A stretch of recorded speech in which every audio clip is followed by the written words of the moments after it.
Welcome back. This is Michael Williams. We've been talking about the self-concept. So let's continue and move kind of to the next level, which is talk about where did our self-concept come from and how do we change it? How do we reprogram it?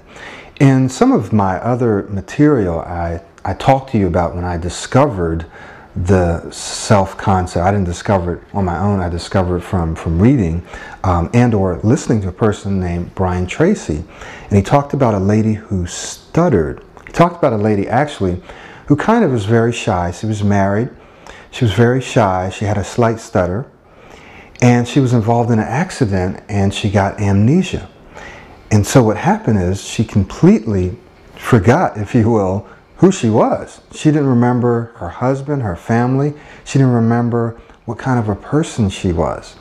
And so as she began to develop this new persona, this new personality, this new self-concept, she didn't include in that her shyness or her stuttering.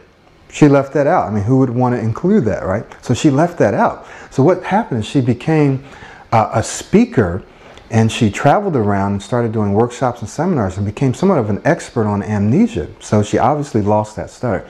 So that made the light bulb go off, and I said, wow.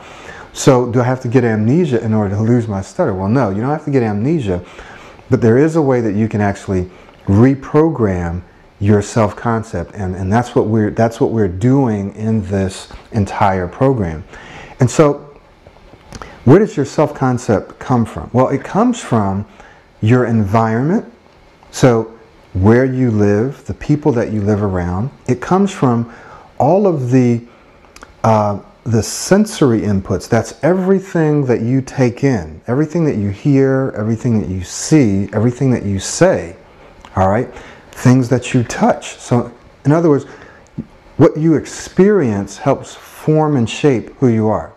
So what people have said to you, what you've said to yourself, and what you've believed and thought about yourself. So your self-concept also comes from what you think about yourself and how you feel about yourself, your self-esteem.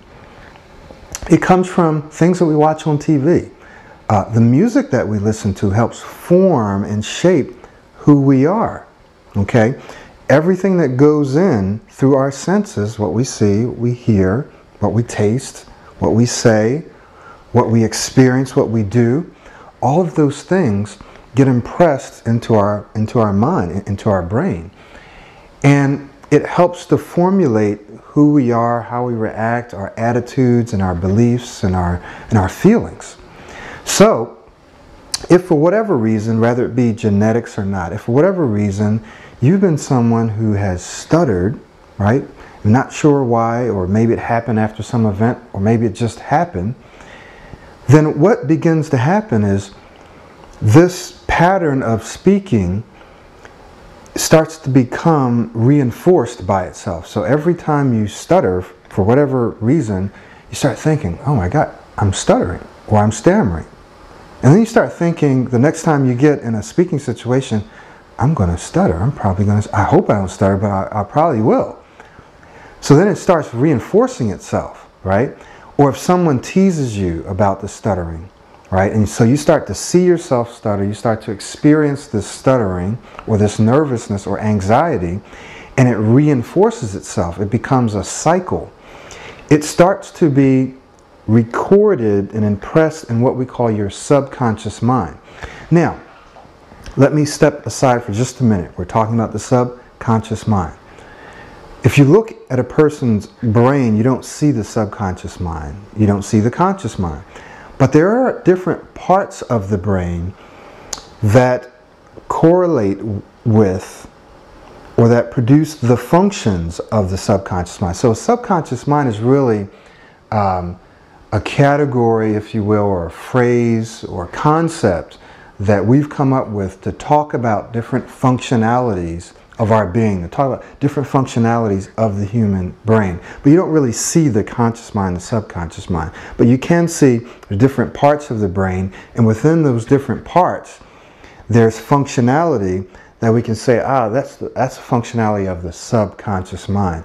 So we have the conscious mind, which you're thinking with right now. It's what you rationalize with. It's what you make decisions with. But the subconscious mind is what handles all that stuff that goes on beneath the surface. It's where, when you're making a decision, your conscious mind goes down and pulls information instantaneously out of that subconscious mind. In that subconscious mind, it takes care of your breathing, takes care of those things that you've learned, how to tie your shoe, how to walk, right? All those things are subconscious, below the conscious activity. Some people call it unconscious. We like to separate those two out sometime, but it takes care of all that stuff that you don't have to consciously think about. I don't think about tying my shoe normally, right? When you learn how to drive or ride a bike, becomes second nature, subconscious. Well, in that subconscious mind are also beliefs, things that have happened to you, things that you've said about yourself, things you've thought about yourself over and over and over again, things that other people have said to you, things that have happened as a result of your experience. If you keep failing math, then you're going to think you suck at math, right? Which may not really be the case. I mean, you may have potential to be excellent at math, but because you've done poorly at it in the past, for whatever reasons, then you think you're going to continue to. So those messages get recorded in your subconscious mind, and it becomes a belief.